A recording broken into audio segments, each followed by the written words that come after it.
बपतिस्मा लिया है। हम्म, ठीक है, क्लास हम्म, रिकॉर्डिंग हो रहा है और ये हम्म, रिकॉर्डिंग आप तक सबको पहुंच जाएगा। दोनों ने बपतिस्मा लिया है और दोनों चर्च भी जाते हैं, हम्म, दोनों सुसमाचार भी सुनते हैं। हम्म, पर जो उठा लिया जाएगा वो कौन है, और जो नहीं उठाया जाएगा वो कौन है? हम्म। कौन बताए? जिसने परमेश्वर के जीवन को अपने अंदर उठाया होगा, उठा लिया जाएगा। जिसने सिर्फ सुन के, सिर्फ ऐसे ही बस चर्च आना जाना किया होगा, तो इसलिए कुछ नहीं बोल सकते। नहीं नहीं, वो वचन सुना होगा और चमत्कार भी किया होगा, हम्म, है ना, वो हम्म, चर्च चला भी रहा होगा हम्म, और कई लोगों को चंगाई भी दिया होगा। हम्म, जो नहीं उठाया गया होगा उसमें कुछ क्वालिटी है, हम्म, हम्म, वो उसके पास सबसे बड़ा चर्च होगा। हम्म, कई लोगों को उसने चंगाई दी होगी और हम्म, प्रॉफिट होगा, और वो जो भविष्यवाणी करता है वो सच होता है, हम्म। फिर भी उठाया नहीं गया। का जीवन प्रभु से सही नहीं होगा भैया? तो सही या नहीं तो है तो फिर इतना बड़ा चमत्कार क्यों कर ले रहा भैया?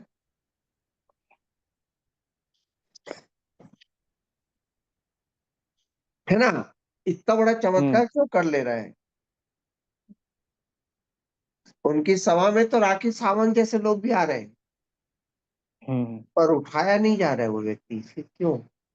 अब जैसे भी शुरू में समर्पण रहता है तो उसमें वरदान आते हैं ना, जिसमें समर्पण करते हैं। बाद में अगर वो घमंड में आ जाए या फिर उस चीज का फिर वो जीवन से ही भटक जाए, तो फिर वरदान नहीं, तो फिर उसके कोई बाद होगा ही। वो वो घमंड आया कि नहीं वो तो नहीं मालूम, हम्म, परंतु उसने चमत्कार हम्म, अपनी सांस, अंतिम सांस तक वो जैसे ही छूता है तो चमत्कार होता है।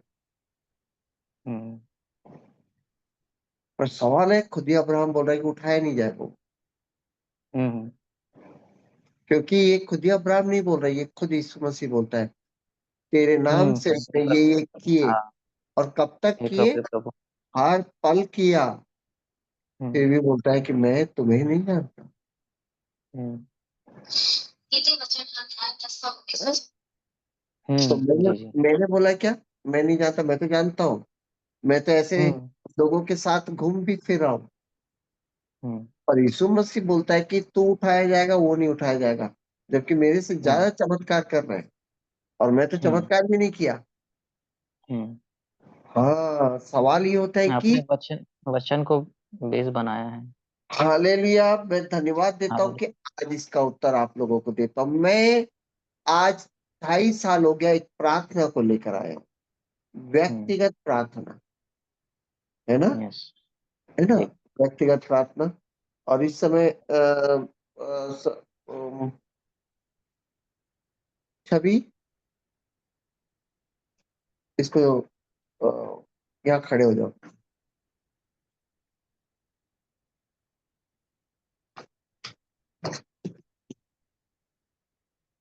इसको चालू बंद करते रहना ना, क्योंकि पेन हटा दे रहा हूँ।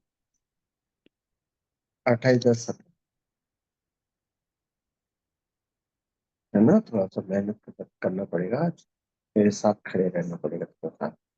ठीक है, तो अब सवाल ये होता है कि देखो, मैं आप लोगों को बता रहा हूँ कौन उठाया जाएगा और कौन नहीं उठाया जाएगा।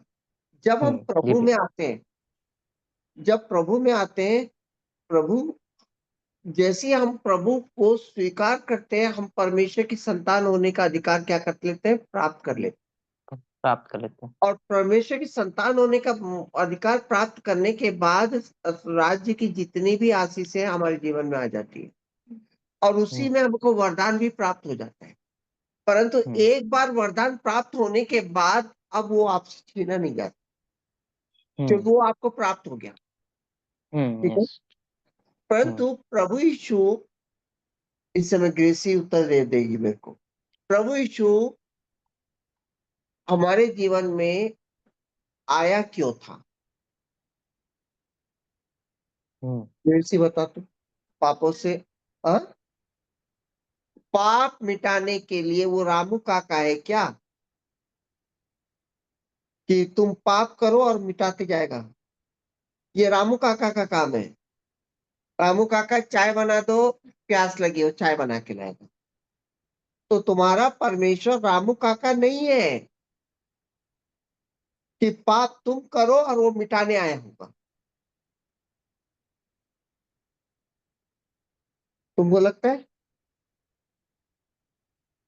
मैं पाप करूंगा, रामू काका मिटा दो? हाउ? ये करने आया था इसमें से। मैंने वो स्वर्ग छोड़कर वॉशिंग मशीन लेकर आएगा, पाप किया ला, मिटा के बैठूंगा। और इसलिए आए दीदी उद्धार, पिता की, हाँ पिता की महिमा कैसे करेगा? प्रार्थना करके। इसलिए आया यीशु मसीह। जीवन दिए, जीवन से उसके जीवन से जीवन दिया।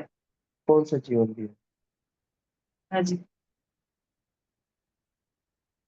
मेरे प्रियो, है ना, हम जब धरती पर जन्म लिए, हम पाप किए, मृत्यु को आ गए, मर गए।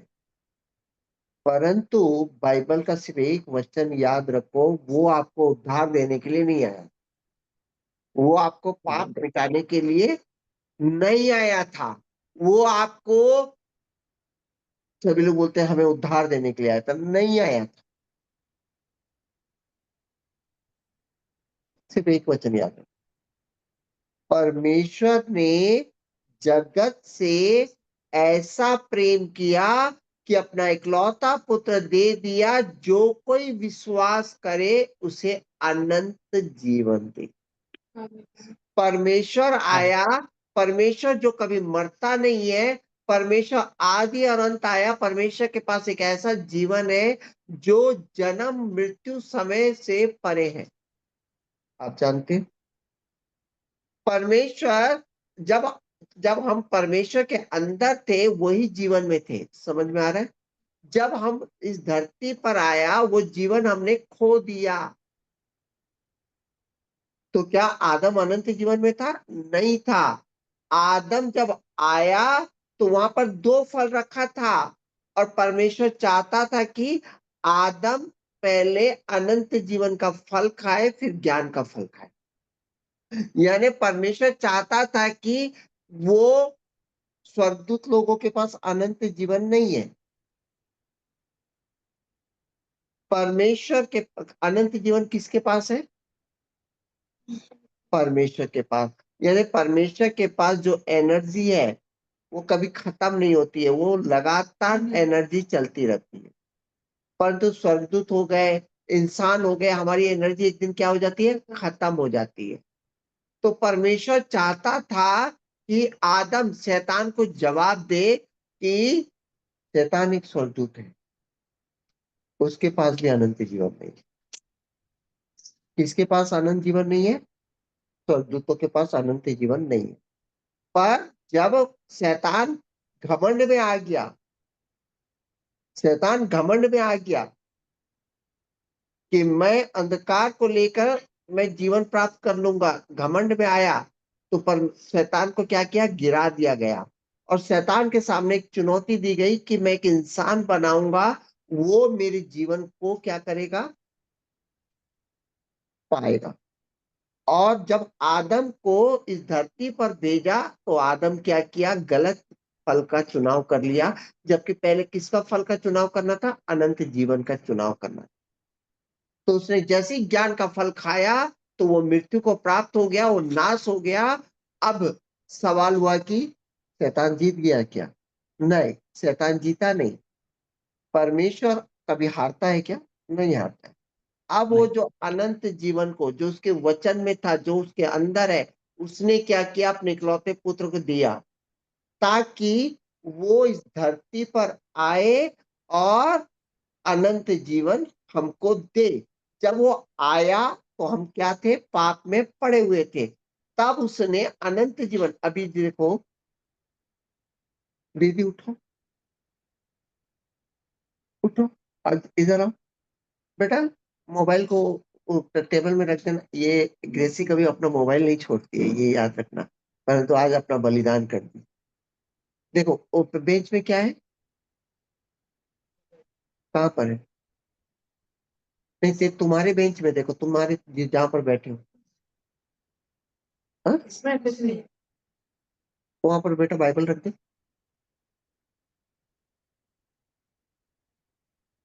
हाँ, बैठ जाओ, बैठ जाओ, तुम्हारे बेंच में बैठ जाओ।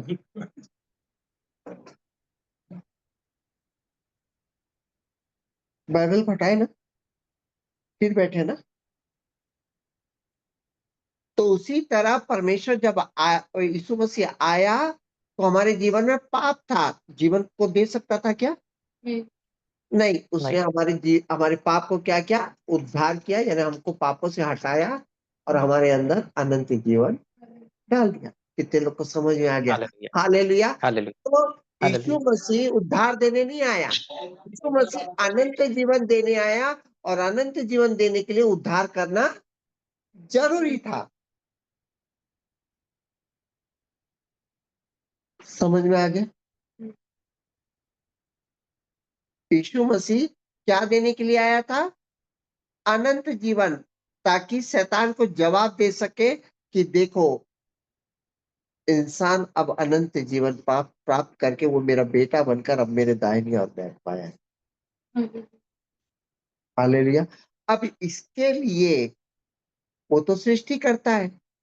तो हमारे पास एक पुराना मन, पुराना शरीर, पुरानी बातें, पुराना हृदय सब पड़ा हुआ था। तो परमेश्वर बोलता है कि मैं योगाभ्यास करने के लिए नहीं आया हूं, मैं रामू काका नहीं हूं। मैं तुम मर जाओ और तुमको फिर से मैं जिलाऊंगा, अनंत जीवन में बैठा दूंगा। हालेलुया। तो हमको परमेश्वर क्या देने आया था? अपने इकलौता पुत्र को क्या क्या देने के लिए भेजा था? इसलिए बाइबल लिखती है एक जगह, योगाभ्यास ये सब आपका कोई मतलब नहीं है। क्यों? क्योंकि प्राणायाम करो, ये करो, वो करो, योगाभ्यास करो, ये सब चीजें जीवन के लिए नहीं है। ये सब चीजें तुम्हारे शरीर के लिए, तुम्हारे पुराने जीवन को। जैसे एक लड़की मेरे को परसों फोन की, सर मैं किसमें जाना चाहती हूँ? मैं मेडिटेशन में जाना चाहती हूँ। मैं बोला करो, परंतु मेडिटेशन का अनंत जीवन से कोई जुड़ाव नहीं है। क्यों? क्योंकि मेडिटेशन तुम्हारे शरीर के लिए है, तुम्हारे प्राणायाम तुम्हारे शरीर के लिए है, तुम्हारा योग अभ्यास तुम्हारे शरीर के लिए है, तुम्हारा सन्यासी बनना तुम्हारे शरीर को कंट्रोल करके, तुम जैन धर्म अपने शरीर को कंट्रोल करके परमेश्वर में मन लगाने के लिए है। परंतु बाइबल बोलता है कि तुम्हारा पुराना मन, तुम्हारा ये सब तुम जितना भी कंट्रोल कर लो, तुम पाप में रहोगे। परंतु यीशु मसीह आया और हमारे पुराने जीवन को, पुराने मनुष्यत्व को, पुराने मन को क्रूसित किया, यानी खत्म किया। और पुनरुत्थान के द्वारा हमको एक नया जीवन दिया, जिसमें नया मन, नया हृदय, नया मनुष्यत्व है। जहां पर हमको योगाभ्यास करने की जरूरत नहीं पड़ती है। केवल पवित्र आत्मा की सामर्थ्य के द्वारा उस नया जीवन को क्या करना पड़ता है? एक्टिवेट करना पड़ता है। और हमें पुराने जीवन को क्या करना पड़ता है? मरा हुआ में देखना पड़ता है। तुम अगर मृत्यु की समानता में जुट गए तो निसंदेह जी उठने की समानता में जुट जाओगे। हालेलुया। यानी तुम्हारा पुराना जो भी है उसे तुमको खत्म करना पड़ेगा, यानी उसको माँ वो उसको मरना ही पड़ेगा। अगर तुम माँ बाप से पैदा हुए हो तो तुम कितना भी योगाभ्यास कर लो, तुम नया जन्म प्राप्त नहीं कर सकते।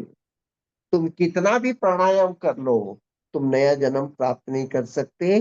पर यीशु मसीह नया जन्म देता है। इसलिए मरने के बाद कृष्ण जिंदा नहीं हुआ, मरने के बाद पैगंबर जिंदा नहीं हुआ।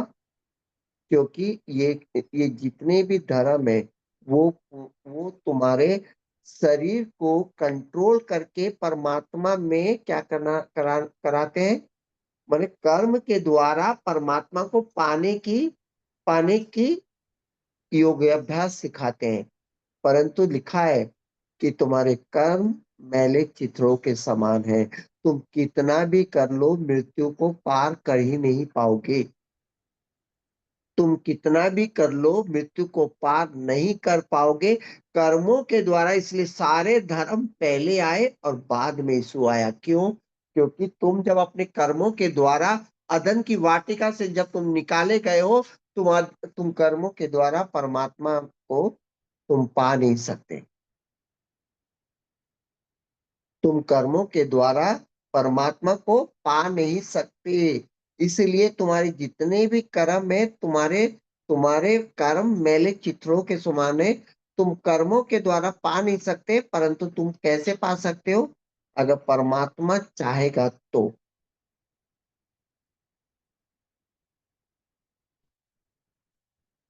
अभी राजेंद्र मेरे पास, छवि मेरे पास आओ,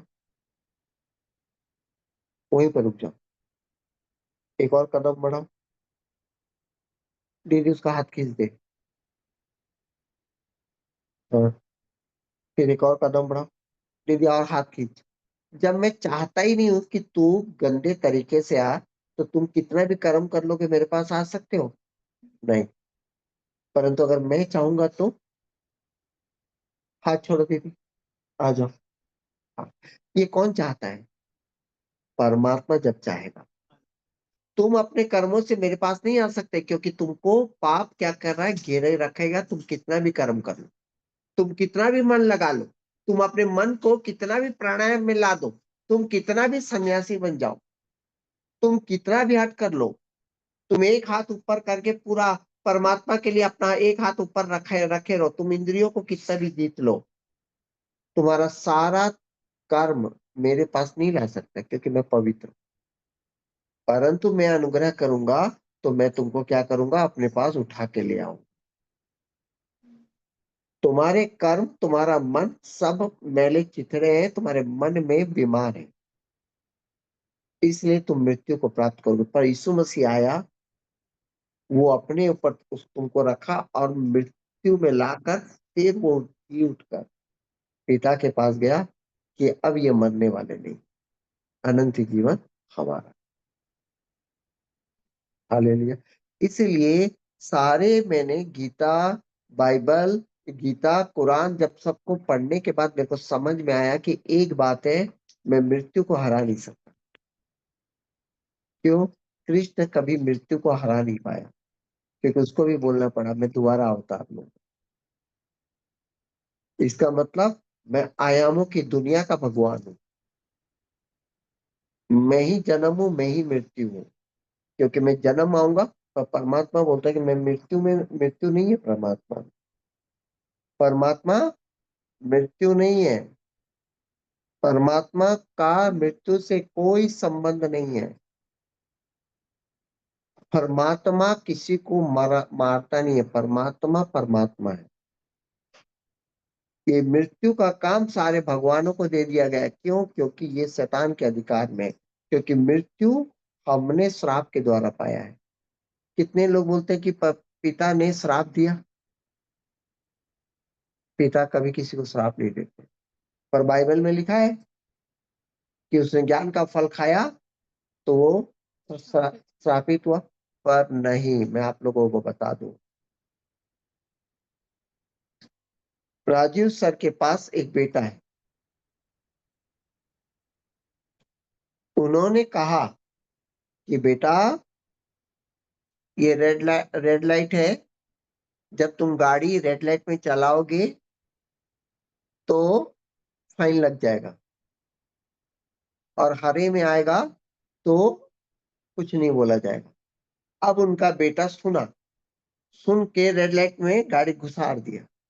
तो अब राजीव सर बोले तेरा को फाइन लगेगा 500 रुपया। तो राजीव सर ने 500 रुपये लगाए? नहीं, तो रूल ने लगाया। किसने लगाया? रूल ने लगाया, क्योंकि परमेश्वर ने कहा ज्ञान का फल खाएगा तो मर जाएगा, ये एक रूल है। ज्ञान का फल खाएगा तो मर जाएगा, और जीवन का फल खाएगा तो मेरा जीवन पाएगा। अब वो ज्ञान का फल खाया, तो क्या परमात्मा आकर बोला तूने ज्ञान का फल खाया है इसलिए मर जा, ज्ञान का फल खाया, मैं आज से तेरे को मार देता हूँ, आज से तू मृत्यु को पालेगा, मृत्यु देता हूं तेरे को। नहीं, नहीं, वो ऐसा नहीं बोला, उस बात को समझना। वो ऐसा बोला क्या तूने ज्ञान का फल खाया आज से मैं तेरे को मृत्यु देता हूं करके बोला क्या? नहीं, यानी वो मृत्यु नहीं दिया। हे आदम, हे आदम तू कहाँ है, मैं छिप गया, क्या तूने वो फल खाया, ऐसा बोलता है। क्या तूने रेड लाइट में गाड़ी घुसा दिया, हाँ पापा, ला फाइन लग जाएगा। तो यहाँ पर क्या महसूस होता है, उसने श्राप नहीं दिया, तू श्राप में आ गया, ये बताया उसको। आपने फाइन लगाया सर 500 रुपया अपने बेटे के ऊपर? नहीं, बेटा आया, पापा क्या हुआ, रेड लाइट में तूने गाड़ी चला दिया, हाँ, तभी तो 500 रुपये लग गया। तो क्या राजू सर ने 500 रुपये लगाया? नहीं, रूल के द्वारा वो 500 रुपये में श्राप हो गया। तो इसलिए बोलता है हे आदम, हे आदम तू कहाँ है। तो कई लोग बोलते हैं क्या परमेश्वर को नहीं मानता, क्या ज्ञान का फल खा लिया? अरे, क्या वो नाटक कर रहा था परमेश्वर, तू कहाँ है? नहीं, वो उसको बता रहा था कि तू आज मृत्यु में इसलिए आ गया कि तू ज्ञान का फल खाया था, क्योंकि मेरा रूल मैंने बनाया है कि ज्ञान प्राप्त करके मृत्यु आएगी। ये रूल किसने बनाया? मैंने बनाया है। उसका भगवान, उस मृत्यु को देने वाला कोई और है। उस मृत्यु को वो ये नहीं बोलता, कहीं पर बाइबल में नहीं लिखा है कि मैं जन्म हूं, मैं मृत्यु नहीं। मैं अंधकार को भी रचता हूं, मैं उजाले को भी रचता हूं, यानी मैंने जो उत्पन्न किया है मेरे से उत्पन्न है, परंतु मैं देता किसी को नहीं हूं। जिसको लेना होगा वो ज्ञान का फल खाकर वो खुद ही लेता है। परंतु मृत्यु को, किसी न किसी को इस मृत्यु पर कोई ना कोई ताकत काम करती है, परंतु रचता कौन है? परमेश्वर है। पर देता कौन है? शैतान बोलता है तू एक बार उस पर हाथ हटा अय्यूब के ऊपर, तब मैं इसको बीमारी दूंगा। देता कौन है? शैतान। पर रचा कौन, तो रूल कौन बनाया? परमात्मा। पर शैतान, परमात्मा का हाथ जब तक अय्यूब पर था तो उसको फोड़ाया था क्या? उसके लोग मरे थे क्या? नहीं, बोलता हाथ हटा, हाथ हटा दिया। अब रूल के द्वारा मैं क्या करूंगा, उसको मृत्यु में लाऊं। शैतान क्या बोलता है? मैं उसको बीमारी में लाऊंगा। रूल आपका है, परंतु लाने का काम मैं करूंगा। तो वहां का भगवान कौन हुआ? शैतान हुआ। रूल आपका है, पर उस रूल को तोड़वाने का काम कौन करूंगा? जो तोड़वाएगा वो उसका भगवान हो। रूल बनाने, संविधान बनाया गया, अब संविधान को तोड़ने का काम आप कर रहे हो, तो अंबेडकर दोषी है क्या? भारत सरकार दोषी है क्या? नहीं, अंबेडकर ने क्या क्या संविधान बना दिया, संविधान बना दिया, क्या सही है क्या गलत है? सही है, अंबेडकर बना दिया ना, क्या सही है क्या गलत है, ये संविधान है करके एक किताब दे दिया। अब एक जन वो संविधान को पालन करवाता है और एक जन तुड़वाता है, तो दोषी कौन हुआ? अंबेडकर हुआ कि करने वाला दोषी है? हाँ, रूल बनाया गया कि इस ब्रह्मांड को मैं बना रहा हूं और इस रूल से ये ब्रह्मांड चलेगा।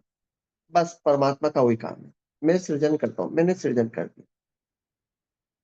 अब इस रूल को कौन तुड़वाता है? कौन तुड़वाया? शैतान तुड़वाया।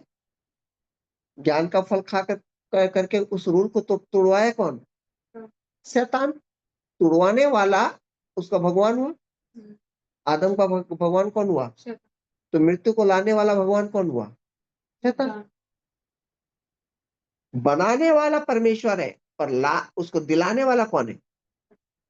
तो जो दिलाएगा वही तो भगवान हुआ, वही तो भगवान हुआ। कभी आप पूछो, श्री कृष्ण बोलता है मैं जन्म और मृत्यु हूँ, तो यमराज कौन है? मने उस कार्य को करवाने वाला कौन है? वो भगवान है।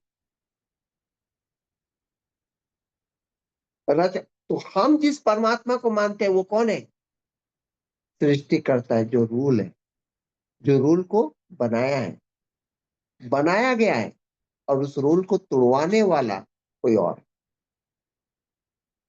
हालेलुया। अब समझ में आ रहा है कि हम किसको बोल रहे हैं? परमात्मा।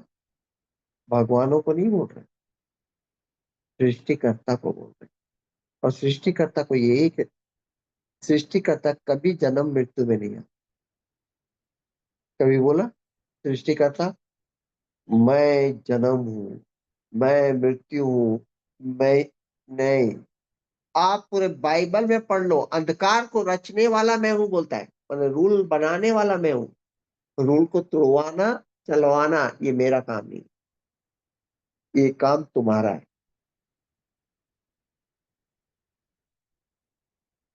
आप मेरी बात को समझ रहे होंगे, है ना? है ना? इसलिए पूरे बाइबल में परमात्मा का जन्म मरण से कोई लेना देना नहीं है।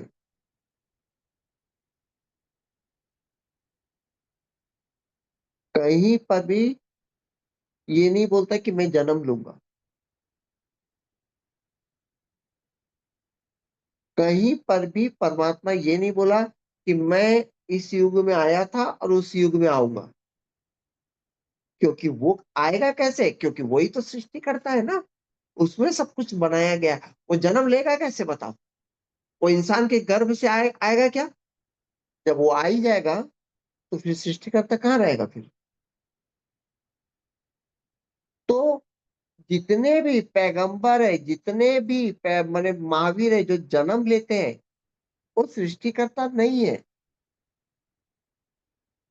वो उस चीज के कर्ता हो सकते हैं, उस चीज के ब्रह्म हो सकते हैं, उस ब्रह्मांड के ब्रह्म हो सकते हैं, पर वो सृष्टिकर्ता नहीं है।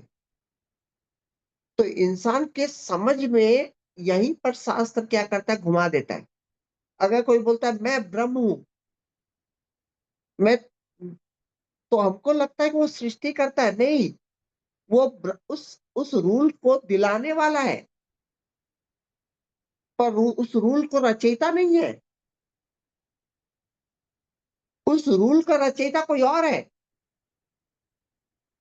हमको उसकी बात भी सही लगती है, क्यों? क्योंकि शास्त्र बता रहा है, वो गलत नहीं बता रहा है कोई भी शास्त्र। अगर वो बोलता है कि मैं ब्रह्म हूं, मैं इस रूल को दिलाने वाला हूं, तो गलत क्या बोला वो गलत क्या बोला? अगर शैतान बोलता है मैं, तू अपना हाथ हटा, मैं इसी समय इसके सारे भेड़ बकरियों को मारता हूं, हाँ, वो मृत्यु को दिला दिया, खत्म। परंतु उसका रचयिता नहीं है उस मृत्यु का, वो जन्म का रचयिता नहीं है वो। अभी आप बच्चा पैदा कर सकते हो रूल के अनुसार, तो आप उस बच्चे का रचयिता हो क्या?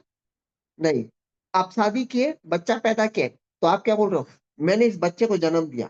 हाँ, बच्चे को जन्म दिए हो, उस रूल में आपने जन्म दिया है, पर उस रूल के रचयिता नहीं हो। उस रूल में एक और परिवार भी बच्चा जन्म देगा, तो इसका मतलब वो परमात्मा नहीं हो गया। अभी राजेंद्र बोलेगा कि मैं अपने बच्चे को जन्म देकर मैं परमात्मा हूं, नहीं, वो अपने डायरी में लिखेगा मैंने बच्चे को जन्म दिया, तो ये गलत बात है। नहीं, सही तो लिखा है। इस बच्चे का जन्म देने वाला कौन है? वो है। अगर वो बोलता है कि मैं तेरे को जन्म दिया हूं, मैंने तेरे को जन्म दिया, तो कोई ब्रह्मांड का कोई भी व्यक्ति बोल सकता है गलत है? अब उसका बच्चा आएगा, उसको बोलेगा मैंने तेरे को जन्म दिया है, तो वो सही है। तो उसका बेटा पूछता है पापा आपने मेरे को जन्म दिया तो फिर मैं परमात्मा को क्यों मानूं? आप ही मेरे जन्मदाता हुए ना। हाँ, पर ये रूल का जन्मदाता, इस रूल का रचयिता मैं नहीं हूँ। इस रूल का रचयिता कौन है? कोई और है। मैं उस रूल में तेरे को जन्म दे सकता हूँ, पर उस रूल का रचयिता कोई और। तो सारे हालेलुया। शास्त्र रूल के रचयिता है ये नहीं बोल रहे। सारे शास्त्र बोलते हैं मैं ब्रह्म हूँ, जन्म मृत्यु में हूँ, सब कुछ मैं हूँ। ओके, पर जन्म का रचयिता कौन है? इस रूल को रचने वाला कौन है? इसलिए वो बोलता है कि मैं फिर से दोबारा आ सकता हूँ, क्योंकि मैं इस रूल में मैं दोबारा जन्म ले सकता हूँ, दोबारा मृत्यु हो सकती है, दोबारा सब कुछ हो सकता है। परंतु उस रूल को बनाने वाला कोई और, उस रूल को बनाने वाला परमात्मा है, जो कि एक है बोलता है। इसलिए कृष्ण गुरु नानक साहब बोलते हैं कई कृष्ण है, कई सूरज है, कई चंद्रमा है, कई ब्रह्म है बोलते हैं। इसलिए ब्रह्म, अब आप जब बोलते हैं कि ब्रह्मा एक नहीं है, कई ब्रह्मा है। एक ब्रह्मा नहीं है, कई कल्प साल के बाद एक और ब्रह्मा आता है। यानी इस रूल में कई और ब्रह्मा आएंगे, कई और विष्णु आएंगे, कई और, परंतु इस रूल को रचने वाला कोई और है। इसलिए गुरु नानक साहब को जब समझ में आ गया कि ब्रह्म कोई है और कितने हैं, ये लोग एक समय के बाद इनकी भी जन्म मृत्यु होती है, तो समझ में आया। तो फिर वो बोलता ओंकारा, यानी एक है परमात्मा, उसकी खोज करो। साईं बाबा बोलता है सबका मालिक एक है, उसकी खोज करो। मैं साईं राम हो सकता हूँ, साईं कृष्ण हो सकता हूँ, पर सबका मालिक एक है, ऊपर वाला एक है, जो इस रूल को बनाने वाला।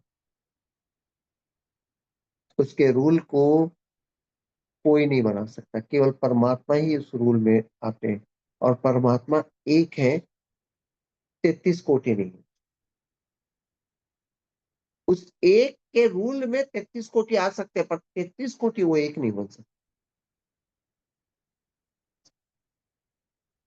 आप समझ रहे मेरी बात को? सब बातें हमको सही लगती है। जब हम शास्त्र पढ़ते हैं तो हम भ्रमित हो जाते हैं। राजेंद्र भी तो बोलता है कि मैंने बच्चा जन्म दिया, सही बोल रहा है। तो हम उसको धर्म का नाम देते हैं। हम उसको क्या धर्म का नाम दे? तो एक व्यक्ति बोलता है मैं राजेंद्र का हूं, एक व्यक्ति बोलता है मैं छवि का हूं। तो राजेंद्र अपने नियम बता रहा है, मैंने शादी की और बच्चा पैदा किया, इसी नियम में तुम चलोगे, वो भी सही बात है। उसने गलत बोला क्या? नहीं बोला। इसने भी बोला, उसने भी बोला, पर सत्य क्या है ये समझ नहीं आ रहा है। हम लड़ रहे हैं, मर रहे हैं, सब कुछ कर रहे हैं। वो शास्त्र पढ़ते हैं तब समझ में आता है वो भी सही बोल रहे हैं भाई। तो बाद में, अब हम लोग अज्ञानी की तरह लड़ते रहते, बाद में क्या बोल देते हैं? सब धर्मों में अपना अपना है, सब रास्ते एक है, सब अच्छे हैं, सब है, क्योंकि इसके आगे हमारी दिमाग काम नहीं करता। क्योंकि हमने एक शास्त्र के ऊपर जोर लगा दिया ना। अब हमको दूसरा शास्त्र क्या लग रहा है? गलत। परंतु जब आप किसी शास्त्र को पढ़ते हो, उसके अधीन होकर पढ़ो कि वही हमारा है करके, तो वो क्या बोलता है वो गलत नहीं बोलता, वो साफ साफ लिखा होगा। मैं माया हूं, मैं ये हूं, मैं वो हूं, सब लिखा हुआ।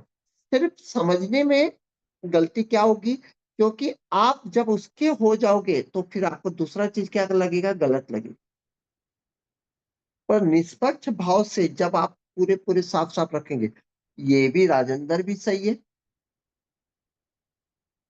ये भी सही बोल रहा है।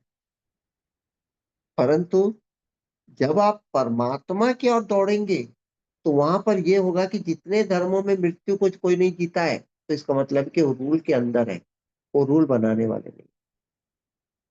जितने भी धर्म है, अगर उसमें कोई एक व्यक्ति बोल दिया कि मैंने मृत्यु को जीत लिया, इसका मतलब है कि रूल का बनाने वाला वही होगा।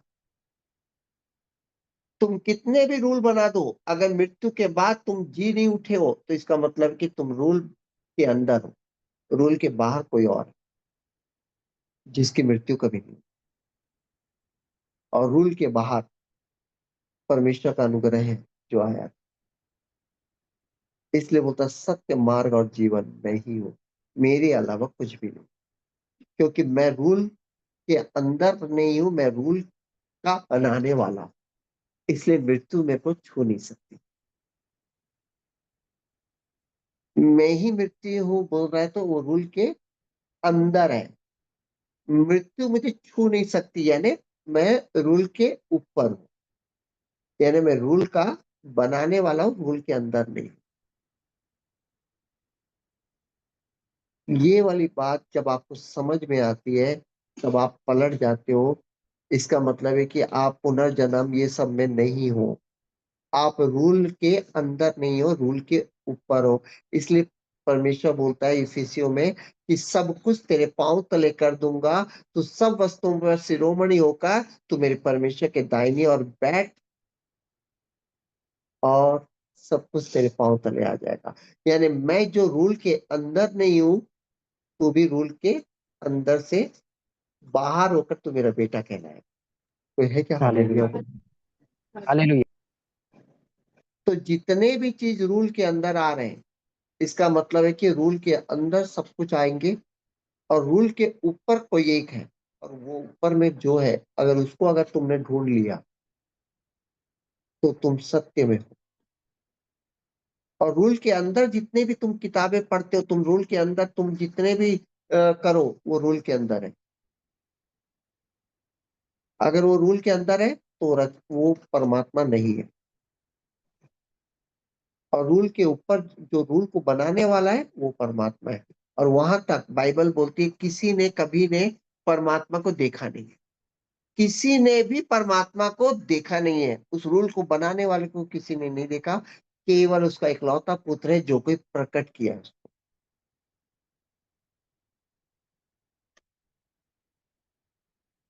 यानी आप किसी भी धर्म में ले लो, तो वो लोग भी आंख बंद करके वो किसी और को ध्यान करते हुए ही फोटो बनाए। वो ये नहीं बोलेगा मैं जो हूं सो हूं। यानी आप सोहम हो सकते हो, पर मैं जो सो हूं वो एक है, जो रूल बनाने वाला। ज्ञान के फल और जीवन के फल के बीच ये रूल बनाया गया है।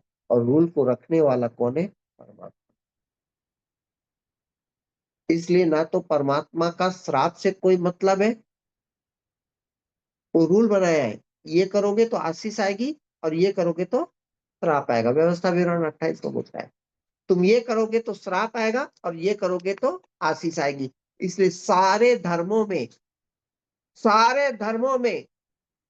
श्राप दिया जाता है, आशीष दी जाती है। पर रूल को बनाने वाला कौन है? क्योंकि आप जब श्री कृष्ण के लाइफ में देखोगे, तो श्री कृष्ण को भी श्राप पड़ गया।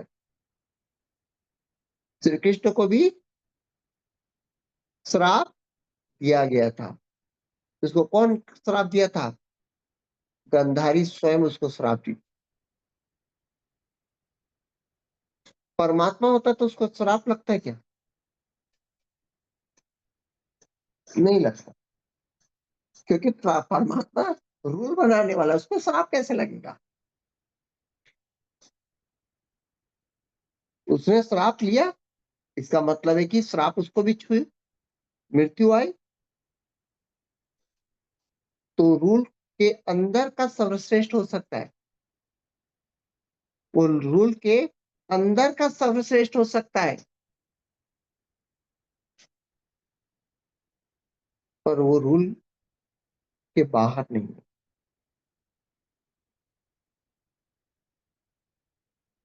आज आप लोग मेरे कुछ बातों को, आज मैं कुछ और बातों, जूम में मेरी बातों को समझ रहे हैं क्या, मैं क्या बोल रहा हूँ?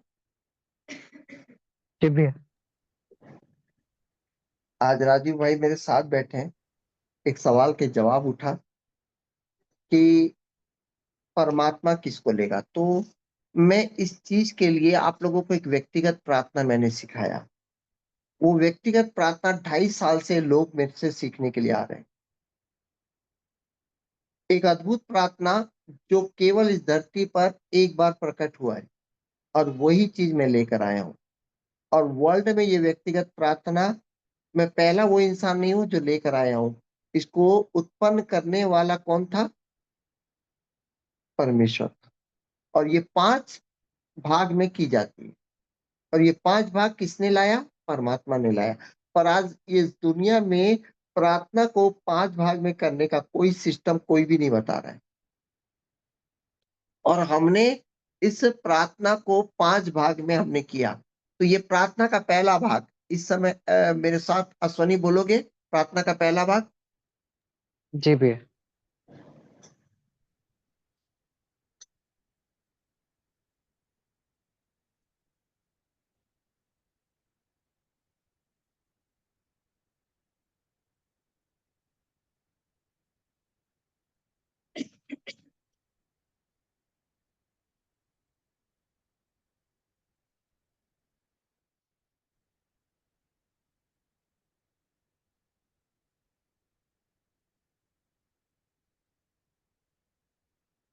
चलिए बोलना शुरू करें। जी भैया। नए सृष्टि में व्यक्तिगत स्थिर प्रार्थना का पहला भाग। चलिए बड़े हे ध्यान पिता से पर सुनिए। हाँ।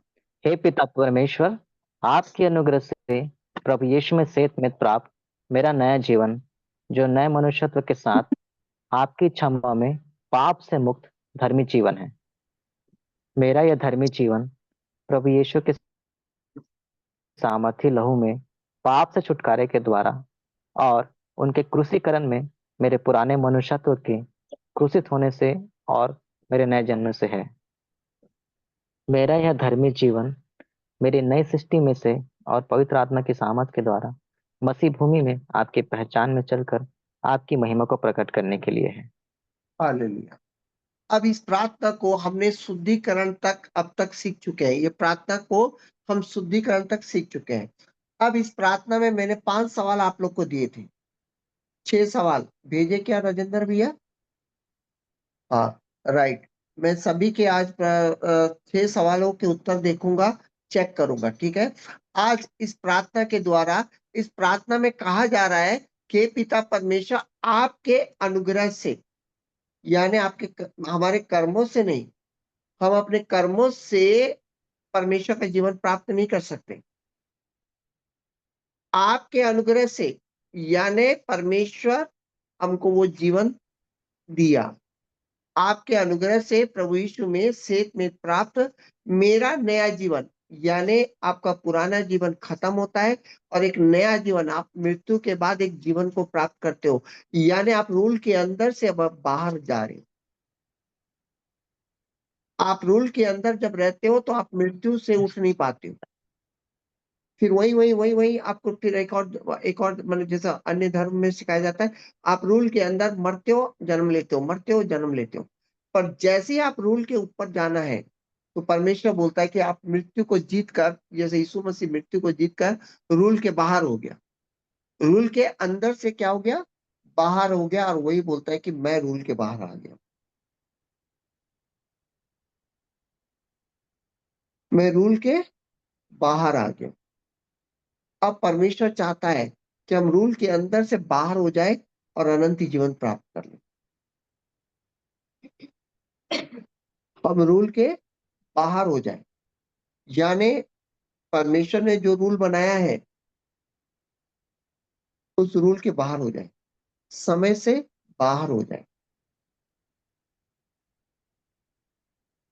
परमात्मा जहां है, परमात्मा समय से बंधा नहीं है, परंतु हम समय से बंधे हैं, है ना? हम समय से बंधे हैं,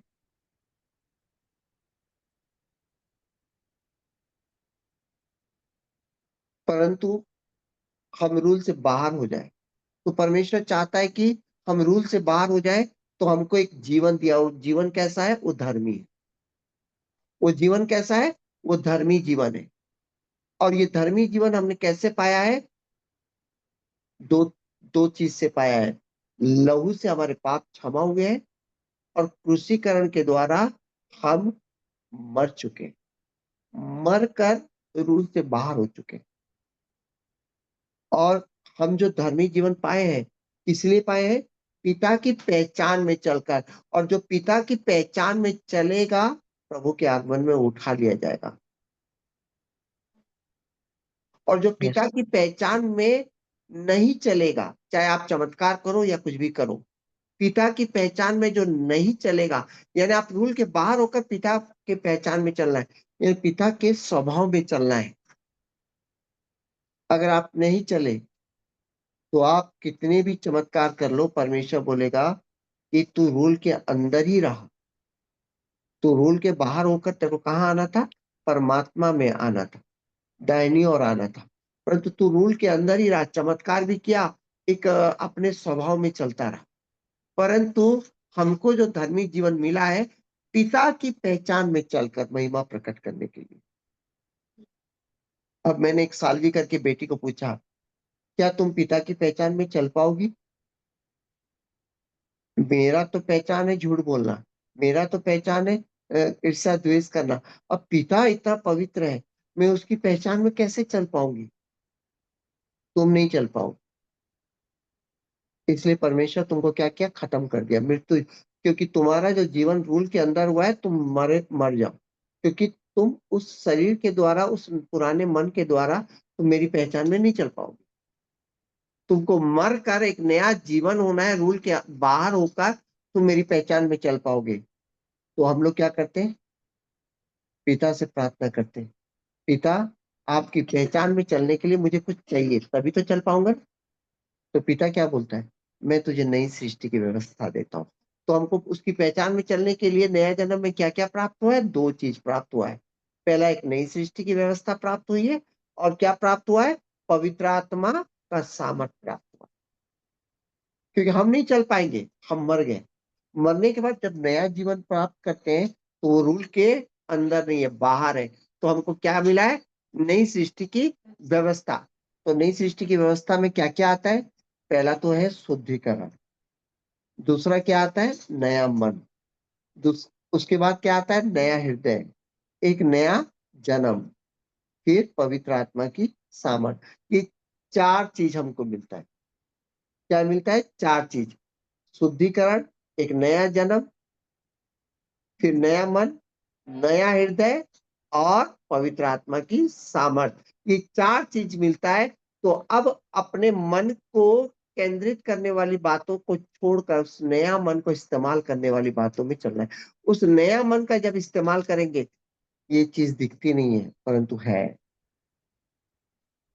हम अनदेखी वस्तु का प्रमाण है कि नया मन वाकई उस नया जन्म के साथ आता है। जिस तरह 9 महीने में बच्चा पैदा होता है, उसी तरीके से हमारा नया जन्म भी फिर से प्रभु यीशु में होता है। और उसमें कौन सा मन रहता है? प्रभु का मन रहता है। और वो मन हम इस्तेमाल कर सकते हैं, हम वो हृदय भी इस्तेमाल करते हैं। जब ये सब इस्तेमाल करते हैं, तब हम ओरिजिनल में क्या होता है? जब हम मृत्यु में सो जाते हैं, इन सब चीज का इस्तेमाल किए रहते हैं, तो हम लोग क्या होते हैं? उसमें उठ भी जाते हैं। और जो ये सब चीज का इस्तेमाल किया रहेगा, वही प्रभु के आगमन में क्या हो जाएगा? चला जाएगा।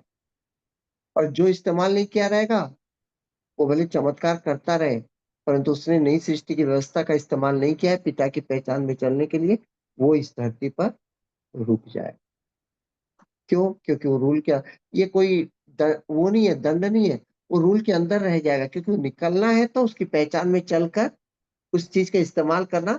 और मैं प्रार्थना के द्वारा इसका इस्तेमाल करने का तरीका मैं तुमको क्या करता हूँ? सिखा। कोई है क्या हालेलुया बोलने वाला?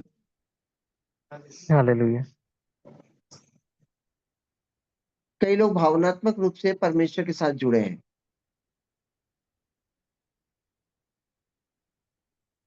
कई लोग भावनात्मक साथ, सभी लोग क्या बोलते हैं? प्रभु का आगमन होगा, मैं प्रभु के आगमन में उठा लिए जाऊंगा। क्यों? मैं चर्च जाता हूँ।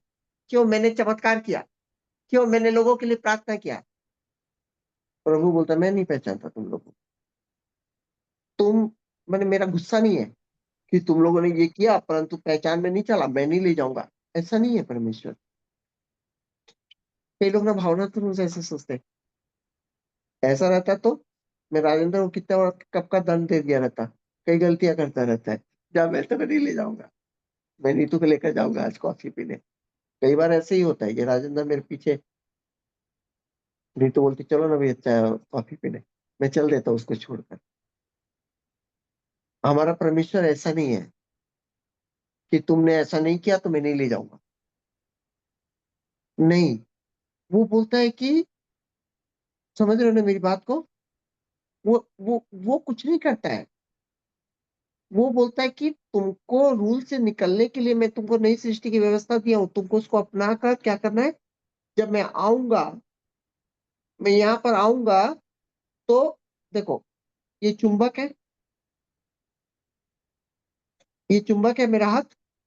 यहाँ पर लोहा भी रखा गया है, पीतल भी रखा गया है। तो कौन मेरे से चिपकेगा? हाँ? पीतल क्यों नहीं चिपकेगा? क्योंकि वो गुण नहीं है। तो उसी तरह प्रभु यीशु एक चुंबक है, वो जब आएगा, जो लोहा होगा वही चिपकेगा। पीतल क्या हो जाएगा? रुक जाएगा। तो उठाने का काम प्रभु नहीं कर रहा है, हमको चिपकने का काम करना है। कोई है क्या? हालेलुया। प्रभु आया, जो लोहा होगा, जो उसकी पहचान में चलता रहेगा, वही चिपकेगा ना। दो जन होंगे, एक उठा लिया जाएगा। ये लिखने वाला लिख रहा है, उठा लिया जाएगा, यानी प्रभु देख रहा है, ये मेरे को ज्यादा ही प्यार करता है, इसको उठा लूंगा। तब तो फिर परमात्मा नहीं हुआ ना। तो रूल बनाया है उसने। क्या बनाया है? मैं आऊंगा और उठा लिया जाऊंगा, ताकि हमको शब्दों के द्वारा समझा रहा है। परंतु क्या है, तुम अगर उसकी पहचान में चले रहोगे तो मैं जब आऊंगा तो तुम अपने आप ही चिपक जाओगे। दो जन में से एक जन चिपकेगा और एक जन रुक जाएगा। तो ये नहीं बोल रहा कि तुम चमत्कार करोगे तो चिपकोगे नहीं। चमत्कार करने वाला घमंड में भी आ सकता है, सब में आएगा, पर उसकी पहचान में जो चल रहा होगा, उसकी पहचान में जो चल रहा होगा, वो क्या होगा? प्रभु यीशु से चिपक जाएगा और वो चल देगा। कितने लोग मेरी बात को समझ पा रहे यस, हालेलुया। हैं? ऑफलाइन वाले समझ, ऑनलाइन वाले समझ पा रहे हैं? जी भी। प्रभु का आगमन आएगा तो कौन लोग जा पाएंगे? जो उसकी पहचान में चलकर, और उसकी पहचान में अगर आपको चलना है तो दो चीजों का इस्तेमाल करना है। आपने जो नया मन, नया हृदय, नया मनुष्यत्व पाया है, और आप शुद्धिकरण, शुद्धिकरण की प्रक्रिया में लगातार सिखाते जा रहा हूँ कि आप किस तरह से जब पाप करते हो तो किस तरीके से शुद्धिकरण होना है। उसके बाद पवित्र आत्मा की सामर्थ को लेना है। ये पवित्र आत्मा की सामर्थ को कैसे ले, कई लोग सोच रहे होंगे कि मैं पवित्र आत्मा की सामर्थ को लूंगा कैसे। मैंने कल अश्वनी को रात के 12 बजे के 1 बजे लेने का तरीका सिखाया। कैसे अश्वनी ताली मार जी सकते भी। हो, यानी इसका मतलब है हालेलुया। कि इसका तरीका मेरे पास है कि तुम पवित्र यस। आत्मा की सामर्थ को लोगे कैसे। समय आने पर आप लोग को सिखा दिया जाएगा। हालेलुया। कितने को ये वाला, कितने लोग को ये वाला बहुत मुश्किल लग रहा है कि उसके सामर्थ को लेंगे कैसे। नीतू लग रहा है? नहीं लग रहा है? क्यों? सिखा दूंगा। लग रहा है भैया, हाँ, मुझे लग भी रहा है ना, सीखना तो निश्चिंत रहो कि है। पवित्र आत्मा की सामर्थ को, अगला जब स्टेप आएगा तो मैं पवित्र आत्मा की सामर्थ को किस तरीके से लेकर उसकी पहचान में चलना ये सिखा दूंगा। उस समय आप खुद चमत्कार बन जाएंगे। हालेलुया। तो उसकी हालेलुया। पहचान में चलकर महिमा प्रकट। अब कई लोगों को मन में आ रहा होगा कि उसकी पहचान क्या है। ये मैं बाइबल में लगातार सिखाते जा रहा हूँ उसकी पहचान क्या है, उस पहचान में कैसे चलना है। तो तुमको चलने का मेहनत नहीं करना है, जो तुमको मिला हुआ है उसको लेकर चलना है और आसानी से चल लोगे। आप मेरी बात को समझ रहे हैं? यस। ठीक है। अब सवाल ये होता है कि मैंने तुम्हें शुद्धिकरण की विधि बताई है, ठीक है। तो आज मैं 5 की 6 सवाल आपको, परंतु एक और सवाल जो आज मैं आप लोग को सिखाने जा रहा हूं, इसमें आप मसीह भूमि में आपकी आपकी पहचान में चलकर आपकी महिमा को प्रकट करने के लिए, यानी आप जिस धरती पर रहते हो उसमें नहीं, आपको किसमें चलना है? मसीह भूमि में। तो ये मसीह भूमि क्या है? ये कहाँ पर हमको मिलेगा जिसमें हमको चलना है? ये कितनों का सवाल है? जी आज भी। मैं मसीह भूमि क्या है इसको आपको एक्सप्लेन करने जा रहा हूँ, ठीक है। उत्पत्ति 1 निकालिए, उत्पत्ति 1 निकालिए।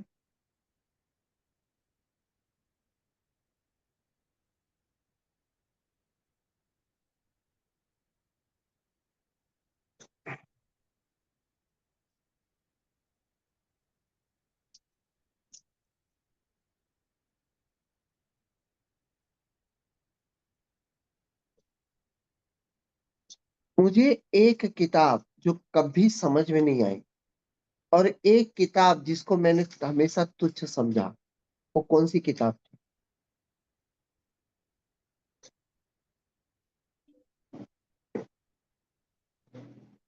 मैंने एक किताब जिसका सबसे ज्यादा मजाक बनाया, बाइबल थी।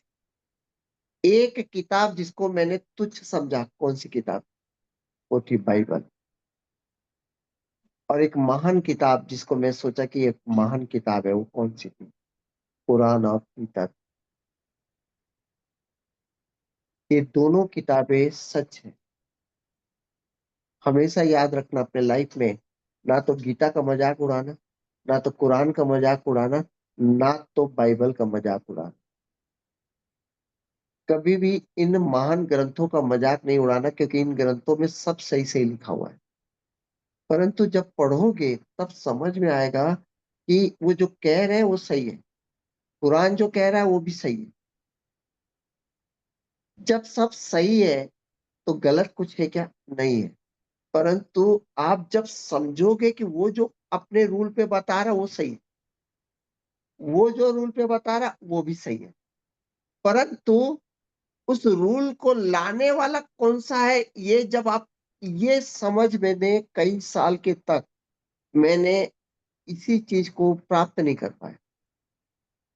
मैंने लोगों को प्राणायाम सिखाया, लोगों को सब सिखाया, मैं बाइबल में कभी नहीं आ पाया, क्योंकि बाइबल मुझे कहानियों की किताब लगती थी और उसकी भाषा कभी किसी को समझ में नहीं आएगी। मैंने ये इतना कॉम्प्लिकेट है बाइबल कि वो घुमा, क्योंकि ये भाषा हमारी नहीं है एक्चुअल में, क्योंकि हम जिस दुनिया में रहते हैं इस टाइप का भाषा हमारी नहीं है। अभी मैंने जितनी भी बातें बोला, अगर आप पहली बार कभी बाइबल में आए हो तो ये वाली बातें आपको पल्ले पड़ेगी च नहीं। ये मरना, मरने के बाद नया मन, इसमें कौन सा नया मन आएगा, कौन सा नया हृदय आएगा?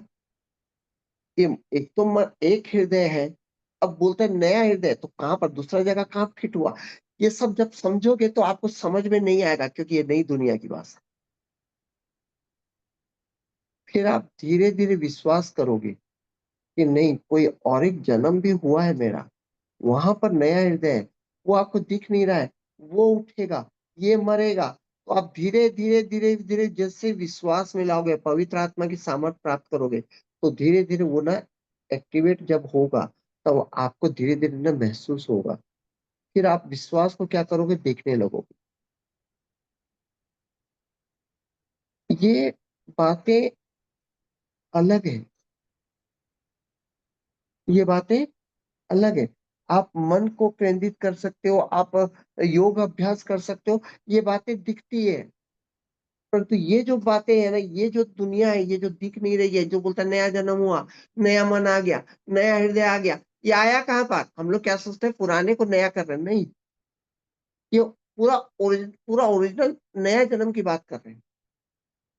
तो जब मेरे को परमेश्वर ने वरदान देने के लिए आया, तो मैं बहुत कंफ्यूजन उस दिन हुआ था, जब मेरे को पिता ने पूछा तुझे क्या चाहिए, तो मैं एक ही चीज बोला, नई सृष्टि चाहिए, क्योंकि वो नया सृष्टि मेरे समझ से बाहर होगा। तो जब मैंने इस भिलाई में सबसे पहले नई सृष्टि की बातें किया, तो लोगों को समझ नहीं आया कि ये कौन सी बातें कर रहा है। आज तो यूट्यूब में ये सब में बहुत कुछ चल रहा है, परंतु मेरे समय में यूट्यूब नहीं था, मेरे समय में कुछ भी नहीं था। तो मैं कुछ ऐसी बातें बोल रहा था कि नहीं नहीं, कुछ और चीज बताया जा रहा है बाइबल में, पर हम लोग चमत्कार के पीछे पड़े। हालेलुया। तो यहाँ पर दो भूमि की बात हो रही है।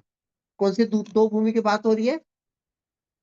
एक जमीन वाली भूमि और मसीह भूमि। मसीह भूमि कोई बता सकता है कि कहाँ पर है? कोई नहीं जानता। पर आपको विश्वास में लाना पड़ेगा। यहाँ पर दो भूमि है। कितनी भूमि है? ठीक है। अब मैं आपको उत्पत्ति को दिखाता हूँ कि आपको किस में चलना है। ऑनलाइन में कोई बोलेगा किस में चलना है आपको?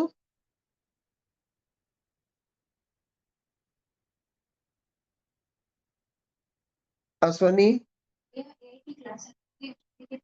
भैया, जी भैया। अच्छा अभिषेक, आपको किस में चलना है?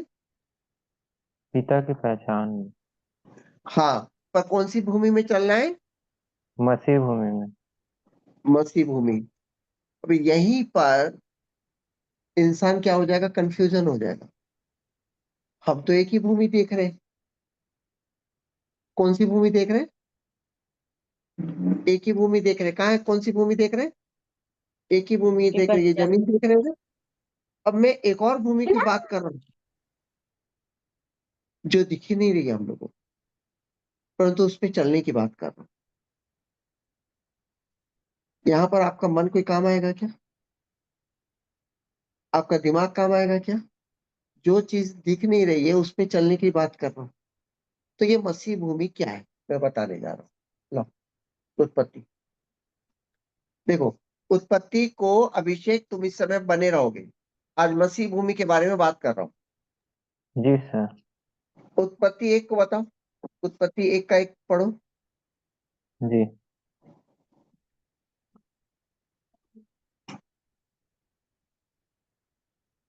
एक का एक। हाँ, एक का एक। आदि में परमेश्वर ने आकाश और पृथ्वी की सृष्टि की। सर और आगे। हाँ, पढ़ते जाओ। पृथ्वी बेडौल और सुनसान पड़ी थी और गहरे जल के ऊपर अंधियारा था तथा परमेश्वर का आत्मा जल के ऊपर मंडराता था। जब परमेश्वर ने कहा उजियाला हो तो उजियाला हो गया। और परमेश्वर ने उजियाले को देखा कि अच्छा है और परमेश्वर ने उजियाले को अंधियारे से अलग किया। और परमेश्वर ने उजियाले को दिन और अंधियारे को रात कहा तथा ये पहला सांझ दिन हुई। है। ठीक जी। है। अब आप तीसरा दिन को पढ़ो।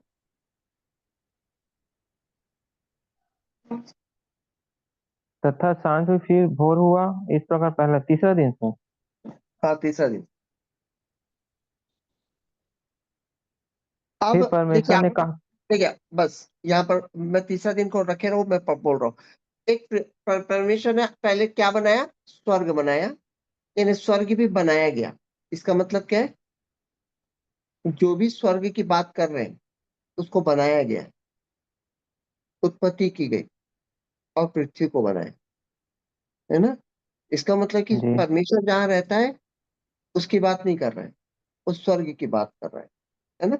और एक पृथ्वी को बनाया गया। ठीक है ना? ये दो को बनाया गया। स्वर्ग को बनाया गया और पृथ्वी को बनाया गया। अब स्वर्ग को छोड़ दिया गया। अब स्वर्ग में क्या है, इसके बारे में बात नहीं हो रही। अब किसके बारे में बात हो रही है? पृथ्वी के बारे में।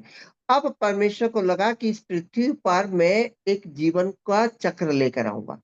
क्या लेकर आऊंगा? जीवन का चक्र लेकर जीवन का आऊंगा। चक्र। और जीवन के चक्र के लिए मुझे कुछ आधार को रखना पड़ेगा, क्योंकि जीवन किसी ना किसी में चलेगा कि नहीं?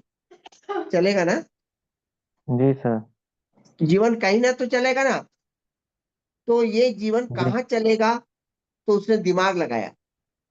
उसने उसने अपनी बुद्धि लगाई, परमेश्वर ने। और तीसरा दिन में क्या बोलता है? फिर परमेश्वर ने कहा आकाश के नीचे का जल और एक स्थान में इकट्ठा हो जाए और सूखी भूमि दिखाई दे। और वैसा ही हो। हाँ, परमेश्वर ने जल को इकट्ठा किया और एक सूखी भूमि दिखाई दी। यानी एक दिखाई भूमि दे। तैयार की जहां पर जीवन का चक्र लाने वाला है। उस सूखी भूमि के साथ कितना जीवन चक्र लाने वाला है? तीन जीवन चक्र लाने वाला। पहला जल के अंदर लाने वाला था, दूसरा आकाश में लाने वाला था जीवन चक्र, तीसरा किस में लाने वाला था? भूमि में। और ये भूमि तीनों में। को लेकर एक उसको बोल सकते हैं भूमि। यानी जीवन चक्र के लिए उसने पृथ्वी पर एक भूमि तैयार की। भूमि तैयार की। तैयार की। ठीक है ना? इसका मतलब है कि भूमि तैयार की गई है, यानी भूमि को बनाया गया है। अगर हमको एक नया जन्म मिला है तो उसके लिए भी एक भूमि बनानी पड़ेगी ना। अगर नई सृष्टि बनाए तो उसका भी भूमि ये भूमि होगा कि कोई और भूमि होगा? दूसरी और भूमि होगी ना। अगर तुमको बोलते कि एक ऐसा नया जन्म दिया गया है कि नया मन नया हृदय दिया है, तो वो उसके लिए भी कोई भूमि बनाई गई होगी। ठीक, बेटा इसको हटाओ। तो ये भूमि बनाई गई। सभी लोग बोलिए, मेरे लिए इस धरती पर भूमि बनाई गई। मेरे लिए धरती पर भूमि बनाई गई। हाँ, अब ये भूमि, इस भूमि के बारे में कुछ खास बात मैं आपको बता दूं।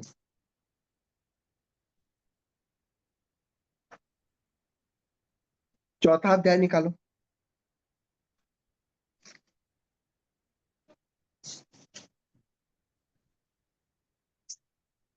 तीसरा अध्याय निकालो। अब खास इस भूमि के बारे में आप लोगों को बता दूं, ये भूमि बड़ी पवित्र भूमि। ये भूमि क्या थी? पवित्र। कितने लोग को समझ में नहीं आ रहा है? हाथ उठा दो।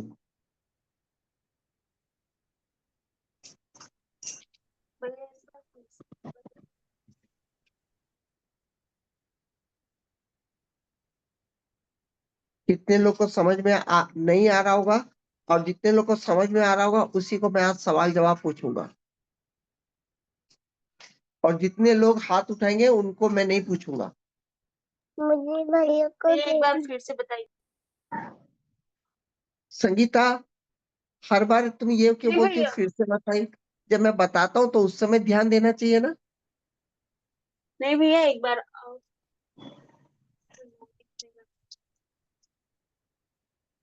बहुत सिंपल तरीके से बता रहा हूँ, आप लोग ध्यान नहीं देंगे तो कैसे होगा बताओ।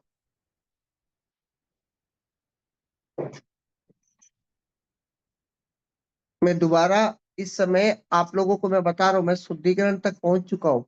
अगर आप लोग थोड़ा सा भी ध्यान नहीं देंगे तो मैं कहना चाहता हूँ कि मैं बहुत सवाल जवाब अब जब रखूंगा शुक्रवार के दिन, तो उसमें आपको सवाल जवाब देने में मुश्किल पड़ जाएगा। ये आपके अनंत जीवन का आधार है। आप लोग बड़े ध्यान से सुनिए। परमेश्वर ने एक भूमि तैयार की। राजीव सर, परमेश्वर ने एक भूमि तैयार की, है ना? है ना? भूमि तैयार की कैसे? आकाश को ऊपर, पानी को ऊपर किया, भूमि तैयार की और एक समुद्र दिखाई दिया। यानी परमेश्वर के आगे इस भूमि में 3 जगह जीवन चक्र चलाने का क्या हो गया? आ गया। यानी आकाश में पक्षी उड़ेंगे, धरती पर जानवर और इंसान चलेंगे, और पानी पर। तो ये जीवन चक्र के लिए एक भूमि तैयार हो गई। पानी ऊपर, समुद्र, और उसने पानी को क्या कहा? समुद्र का, और सूखी भूमि दिखाई दी। ये तीनों को मिलाकर एक भूमि तैयार हो गई। हालेलुया। अब परमेश्वर के सामने जीवन चक्र को लाने के लिए तैयार है परमेश्वर। परमेश्वर जो शुरुआत में हुआ होगा, नई सृष्टि में भी वैसे ही किया होगा। अगर मैं बोलूंगा कि नई सृष्टि ला रहा हूँ, नई सृष्टि का मतलब क्या होता है? एक नया दुनिया लाने वाला है। तो उसमें भी जीवन चक्र ऐसे ही चलेगा। उसमें भी एक एक भूमि तैयार होगी, तभी तो नया जन्म चलेगा ना उसमें। परमेश्वर बोलता है मैं तेरा नया जन्म दिया हूँ, अनदेखा ये नया जन्म प्रकट होगा तेरे पास, और यही परमेश्वर के पास जाएगा प्रभु के आगमन में। तो इसका मतलब है कि जो जो इस ब्रह्मांड में हुआ है वो नई दुनिया में भी होने वाला है। हालेलुया। तभी तो बोलेंगे ये सत्य है। ठीक है। भूमि तैयार हो गई। भूमि तैयार हो गई। परंतु यहाँ पर 2 बातें। भूमि तैयार हो गई, सभी लोग बोलिए भूमि तैयार हो गई। अभिषेक, इस समय तुम मेरे साथ बने हो। जी सर, भूमि तैयार हो गई। भूमि तैयार हो गई। एकदम तुम्हारी आवाज एकदम बराबर आनी चाहिए। सारे सवाल के जवाब तुमको ही पूछूंगा इस बार। जी सर। भूमि तैयार हो गई। अब तीसरा वाला भाग में आओ।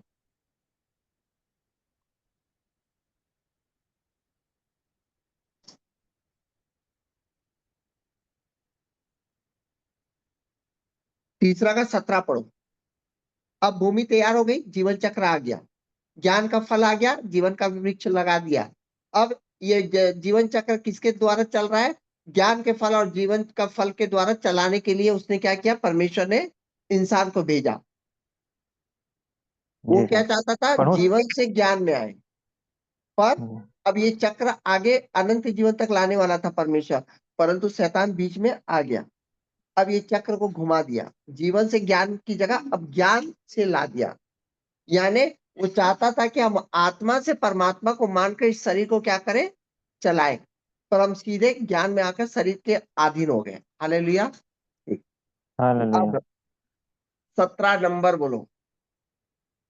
और आदम से उसने कहा, तूने जो अपनी पत्नी की बात सुनी और जिस वृक्ष के फल के विषय में मैंने तुझे आज्ञा दी थी कि तू उसे ना खाना, उसको तूने खाया है, इसलिए भूमि तेरे कारण शापित है, तो उसकी उपज हाँ, अब भूमि क्या हो गई? शापित हो गई। ये आकाश शापित हो गया, ये समुद्र शापित हो गया, और ये भूमि शापित हो गई। इस शापित का कारण कौन बना? आदम। ये तीनों पर किसका अधिकार आ गया? शैतान का। अब ये शापित भूमि में तुमको थोड़ी ना नया जन्म देगा। अब ये जीवन चक्र फिर दोबारा जो लाने वाला है अनंत जीवन का, वो शापित भूमि में लाएगा क्या? नहीं। इसलिए इस ब्रह्मांड नहीं। का नाश होना तय हो गया उसी समय। परमेश्वर रामू काका नहीं है, परमेश्वर सृष्टि करता है। एक और नई सृष्टि का निर्माण होने के लिए परमेश्वर ने क्या कर दिया? तय कर दिया उसी समय। क्योंकि अब भूमि क्या हो गई? शापित है। श्रापित हो गए। भूमि शापित हो गई। तो भूमि शापित हो गई, हम थोड़ी ना शापित हुए थे। हम शापित हुए थे क्या? नहीं, भूमि शापित हुई थी। भूमि बदलता, हमको क्यों बदला? है ना? अब चौथा पढ़ो। कौन चौथा सा का पद? आगे। चौथा का स्टार्टिंग से? नहीं नहीं नहीं, इतना मेहनत नहीं करवाऊंगा।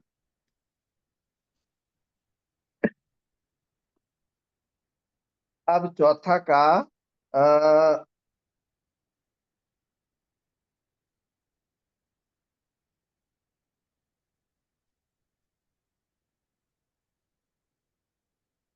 अब केन और हाबिल की दुनिया आ गई। हाबिल, केन को किसने मार केन हाबिल को किसने मार दिया? केन ने मार दिया। कैन ने। अब 11 पढ़ो, 4 का 11।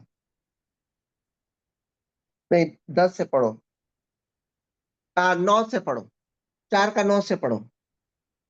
तब यहोवा ने कैन से पूछा, तेरा भाई हाबिल कहाँ है? उसने कहा, मालूम नहीं। क्या मैं अपने भाई का रखवाला हूँ? उसने कहा, तूने क्या किया? तेरे भाई का लहू भूमि से मेरी ओर चिल्लाकर मेरी दुहाई दे रहा है। इसलिए अब भूमि जिसने तेरे भाई का लहू तेरे हाथ से पीने के लिए अपना मुंह खोला है, उसकी ओर से तू शापित है। हाँ, पहले भूमि शापित हुई, और भूमि ने हमको क्या किया? हमको श्रापित कर दिया जब हम अपने भाई को मार डाले। तो अब कौन हुआ? हम भी शापित है और भूमि भी शापित है। ठीक है ना? अब जी जितने सर। भी धर्म है, क्योंकि वो अब सृष्टि का निर्माण कर सकते नहीं है। क्यों? क्योंकि वो रचयिता नहीं है। अब हम लोगों को जितने भी धर्म मिल रहे हैं, इस शापित भूमि में हमको क्या करना है? किस तरीके से योगाभ्यास करना है? किस तरीके से ऐसा करना है? ये सब धर्म बने। क्यों? क्योंकि अब दूसरी सृष्टि बन रही है क्या? नहीं, अब इसी सृष्टि को क्या कर रहे हैं? चल रहे हैं। बेटा मुंडी का तकिया। परमात्मा इस भूमि को और शापित मनुष्य को उसके ऊपर कोई कार्य करना ही नहीं चाहता था, क्योंकि वो परमात्मा है।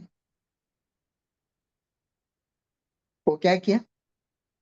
खत्म करो यार, नया सृष्टि बनाएंगे इसको। ये फालतू फालतू का ये लोग आपस में ही श्राप राप में आ गए। फालतू, इसको मिटाओ। एक नई दुनिया बनाऊंगा। हालेलुया। एक नई हालेलुया। दुनिया बनाऊंगा, और उसमें महिमा वाले बच्चे रखूंगा, क्योंकि वो सृष्टि करता है। और इस पुरानी दुनिया में शापित भूमि और शापित, अब इसमें बंधन खोलो, पवित्र हो, फिर चलो, फिर मन को ऐसा करो, मन को वैसा करो। परमेश्वर बोलता है ये सब चीज शापित में आ चुका है। अब मैं इकलौते पुत्र को भेजूंगा, इसमें से प्योरिटी को निकालेगा, और एक नई सृष्टि बनाऊंगा। ठीक है? अब नई सृष्टि फिर से शुरू हुई। क्या हुई? नई सृष्टि फिर से नए शुरू हुई। सृष्टि फिर से फिर शुरू। जब नई सृष्टि फिर से शुरू हुई, तो अब यहां पर दो चीज को लाना जरूरी है। पहला भूमि, दूसरा हम। कौन कौन स्थापित हुआ? तो भूमि स्थापित हुई थी और हम स्थापित हुए थे। अब नई सृष्टि में किसको लाना है? भूमि को लाना है, भूमि और एक हम। नई भूमि को लाना है, और एक नया इंसान को पैदा इंसान। करना है, जिसको जीवन हो। ठीक है ना? तो प्रभु यीशु आया, जो हमको क्या किया? नया जन्म दे दिया। हमारा काम खत्म हो गया, हमारे पाप क्षमा हो गए। हमको मृत्यु में आकर हमने क्या किया? नया जन्म पा लिया। अब हमने नया मन पा लिया, नया हृदय पा लिया, नया सब कुछ हो गए। परंतु अभी हम चलेंगे कहां पर? तो उसके लिए हमको एक भूमि चाहिए, हमको भूमि चाहिए, क्योंकि अब ये भूमि भी नहीं होनी चाहिए, नई सृष्टि में नई बात होनी चाहिए, पुरानी बातें बीत गई, पुरानी सृष्टि बीत गई। अब पुरानी सृष्टि का रामू काका ला सकता है, पर परमेश्वर क्या करेगा, नया चीज खड़ा करेगा। हालेलुया। इतने में हालेलुया। तो समझ में आ रहा है मसीह भूमि।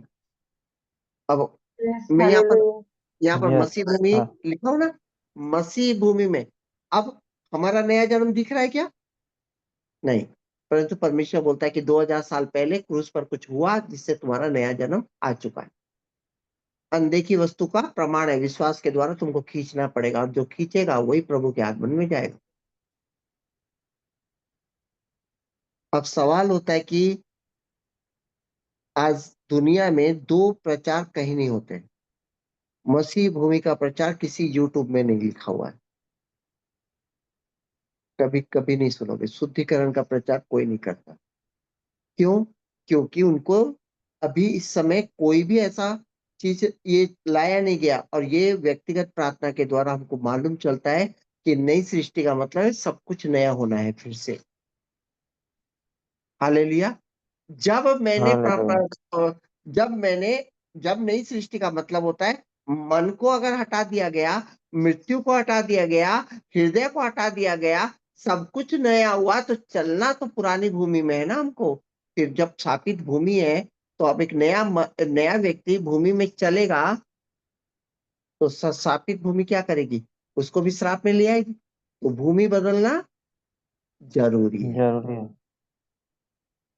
अभी आज राजीव सर घर में आए, तो मेरी इस भूमि में पानी पड़ा हुआ था, और राजीव सर के पास नया मोजा पड़ा हुआ था। तो हमारी छवि क्या बोली, सर मोजा उतार दो, गीले हो जाओ। क्यों वो क्यों गीले हो? तो यहाँ पर बोले राजीव सर ये नहीं बोले कि गीला क्यों हो जाऊंगा, कि तुम्हारी भूमि पर पानी गिरा हुआ है, मैं क्यों गीला हो जाऊंगा? नहीं सर, आप चलोगे तो गीले हो जाओगे, क्योंकि पानी आपको क्या कर देगी, गीला कर देगी। वहां पर राजीव सर ये नहीं बोले मैं सूखा सूखा आया हूँ तो गीला थोड़ी ना हो जाऊंगा, पर भूमि में रखोगे तो गीले तो हो जाओगे। तो शापित भूमि में पैर रखोगे तो आप भी क्या हो जाओगे, शापित हो जाओगे। तो नई स्थापित हो भूमि जाएंगे। आना जरूरी है।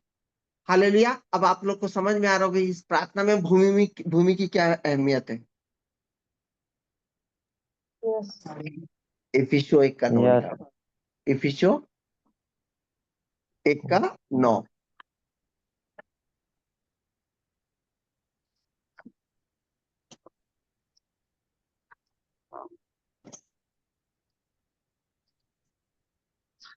क्योंकि उसने अपनी इच्छा का हाँ, भेद उस भेद के अभिप्राय के अनुसार हमें एक बताया, मिनट एक जिसे मिनट एक मिनट एक मिनट भैया, एक मिनट। पहले 8 पढ़ो, 8, 8 पढ़ो। हाँ, जिसे एक उसने मिनट, एक मिनट, एक 6 7 8 पढ़ो मेरे भैया। बेटा क्या बोला, दो चीज हुआ। पहले हम आए, पहले भूमि आई फिर हम आए, फिर हम आए, पहले भूमि भूमि स्थापित हुई, फिर भूमि के कारण फिर हम स्थापित हुए, हम लोग थे। है ना। तो अब नई सृष्टि आएगा तो पहले पहले क्या, देख देख, एक मिनट बेटा, पहले भूमि स्थापित हुई फिर हम लोग आए। तो अब परमेश्वर नई सृष्टि में क्या करेगा, पहले हमको छुड़ाएगा, फिर हमको एक नई भूमि देगा, यानी हमको नया बनाएगा। इधर से इधर, इधर से आएंगे। हालेलुया। ठीक है ना, हालेलुया। ठीक है ना। पहले इधर से छुटकारा होगा फिर इधर, परंतु हम पहुंचेंगे कैसे, भूमि में पहुंचेंगे। ठीक है, 6 7 8। तो अब मैं जो भी वचन सुनाऊंगा, तो उसमें पहले छुटकारा आएगा फिर भूमि आएगी। ठीक है ना। पर पहुंचेगा कौन, पहले भूमि आएगी उसके बाद पहुंचेंगे। पुरानी सृष्टि में पहले भूमि आई, हम उसके बाद पहुंचे। पुरानी सृष्टि में पहले क्या उत्पन्न हुआ था बताओ? नहीं, पहले पहले हम लोग भूमि। उत्पन्न हुए थे। देखने में भूमि उत्पन्न हुई थी, परंतु पुरानी सृष्टि में सबसे पहले हम उत्पन्न हुए थे। जगत की उत्पत्ति से पहले ही हमको चुना था, यानी उत्पन्न हम हुए थे, परंतु भूमि तैयार हुई और उसमें एक शरीर को एक मिट्टी का शरीर को लाया गया, फिर हम ऊपर से फिर हमको उसमें डाला गया, यानी उत्पन्न हम पहले हुए थे। तो यही यही क्रम नई सृष्टि का भी होगा, ठीक है ना। पहले हमको छुड़ाया जाएगा, फिर भूमि लाएंगे, फिर उस भूमि को एक जगह खड़ा करेंगे, फिर हमको क्या करेंगे, वहां पर रखेंगे। हालेलुया। आइए 6 7 हालेलुया। 8 पढ़े। कि उसके उस अनुग्रह की महिमा की स्तुति हो जिसे उसके उसने हमें। एकदम अभिषेक, जहां पर मेरा आवाज आएगा वहीं पर रुक जाना। जी सर। कि उसके उस अनुग्रह की महिमा की स्तुति हो हाँ हाँ। जिसे उसके उसने उस हमें। अभिषेक, बेटा रुक जाना। जी सर, जी सर। उसके अनुग्रह, की उसके महिमा की स्तुति हो। स्थितियों, यानी उसने एक महिमा की। क्या महिमा की है? एक नई सृष्टि ला रहा है, उसके लिए उसकी स्तुति हो। हालेलुया। उस महिमा में 7वां पढ़ो। हम को उसमें उसके लहू के द्वारा छुटकारा, और हाँ। अर्थात अपराधों की क्षमा उसके उस अनुग्रह के धन के अनुसार मिला है। 8वां। जिसे जि, जिसे उसने सारे ज्ञान और समझ सहित हम पर बहुतायत से किया। वो क्योंकि पहले हमको क्या किया? छुटकारा दिया। पहले हमको क्या किया? छुटकारा दिया, क्योंकि अब नई छुटकारा। सृष्टि बनने जा रही है। सबसे पहले हमको छुटकारा दिया, बड़े ज्ञान समझ सहित बहुतायत से लहू बहा का पूरा छुटकारा दिया। ये छुटकारा मृत्यु का भी हुआ। हालेलुया। ठीक है। हालेलुया। ये छुटकारा क्यों हुआ? क्योंकि हमारे लिए इसके बाद एक भूमि तैयार की जा रही है, उसमें हमको नया जीवन बिताना है। तो ये भूमि, अब भूमि का अब दिया जा रहा है। 9 पढ़ो। क्योंकि उसने उसने अपनी इच्छा का भेद उस भले अभिप्राय के अनुसार हमें बताया जिसे उसने अपने आप में ठान लिया था। उसने अपने आप में ठान लिया था कि मैं पहले इंसानों को छुटकारा दूंगा, फिर एक भूमि तैयार करूंगा। उसके बाद ठान लिया था। उसके बाद कि समयों के पूरे होने का ऐसा प्रबंध समयों हो के कि। पूरा होने का प्रबंध, यानी एक समय तक रुकेगा, उसके बाद क्या करेगा? एक कार्य करेगा। क्या कार्य करेगा? जो कुछ स्वर्ग में है और जो कुछ पृथ्वी पर है सब कुछ वह मसीह में एकत्र करे। हाँ, यानी ये पृथ्वी, ये सारे आकाश, जल बल सबको खत्म कर मसीह देगा। में। हाँ। ये सब चीज मसीह में एकत्र करके एक नई भूमि तैयार करेगा। और जब हम प्रभु में उठाए जाएंगे, तो अब जिस तरीके से भूमि पहले तैयार हुई, उसके बाद हमको रखा गया, तो ये भूमि वहां पर तैयार किया, और उसके बाद हमको नई सृष्टि में हमको वहां पर जाकर रख देगा, और अनंत जीवन आरंभ हो जाएगा। हो जाएगा। हालेलुया। तो अब हम कौन जाएगा प्रभु के आगमन में? जो उस मसीह भूमि में विश्वास के द्वारा उसकी पहचान में चलने का ट्रेनिंग ले रहा है इस धरती पर, वही प्रभु आएगा, उस व्यक्ति के पास जाएंगे, चले जाएंगे। और ये तरीका सिखाने के लिए मैंने एक सरल और सिंपल तरीका से आप लोग को देना शुरू किया, व्यक्तिगत प्रार्थना, जिसके द्वारा आप 2.5 साल से ये तरीका सीख रहे हैं। Hallelujah. Hallelujah. Hallelujah. Praise the Lord. आज की क्लास में मसीह भूमि में आप लोगों को सब कुछ समझा दिया गया। प्रार्थना में जब बोलते हैं ना, मसीह भूमि में आपकी पहचान में चलकर आप निश्चिंत रहे। मसीह भूमि में किस तरीके से विश्वास के द्वारा उसकी पहचान में चलना है, आप निश्चिंत रहे। आपने कोई चमत्कार नहीं कर पाए, कोई बात नहीं। आप प्रॉफिट नहीं हो, कोई बात नहीं। आप पास्टर नहीं हो, कोई बात नहीं। गारंटी इन सब का किसी का नहीं है, परंतु गारंटी कौन है? जो नई सृष्टि में, नई भूमि में उसकी पहचान में चलने की ट्रेनिंग लिया हो, वही चिपकेगा और वहां जाएगा।